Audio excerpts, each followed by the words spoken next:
नमस्कार दोस्तों, आशा करती हूँ आप सभी स्वस्थ होंगे। आज मैं आप सभी के लिए एक नई कहानी लेकर आई हूँ जिसका शीर्षक है स्वास्थ्य ही धन है। बहुत समय पहले की बात है।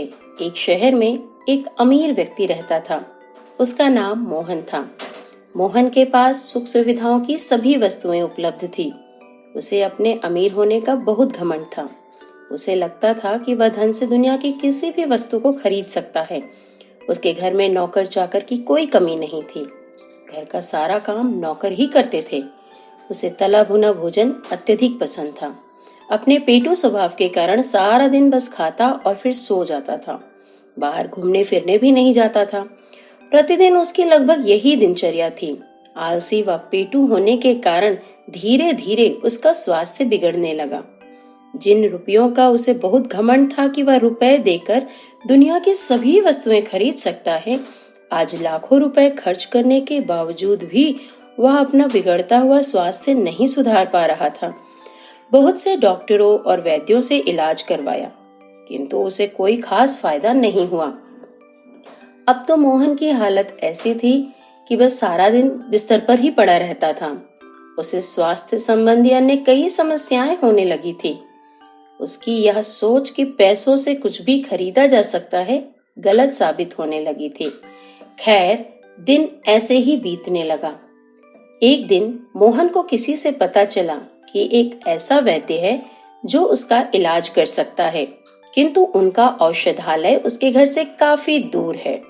इस बात की जानकारी होते ही मोहन ने अपने एक नौकर को वैद्य को अपने पास बुलाने का निमंत्रण भेजा।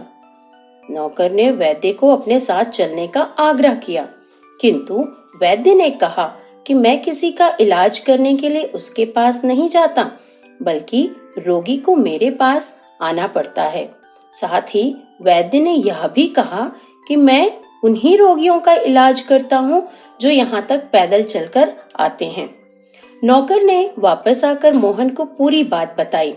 दूसरे दिन किसी तरह नौकरों की सहायता से मोहन पैदल चलकर औषधालय तक पहुंचा, किंतु पैदल चलने की आदत ना होने के कारण उसे वहां तक पहुंचने में बहुत देर हो गई थी। जब तक वह वहां पहुंचा, वैद्य जी घर चले गए थे।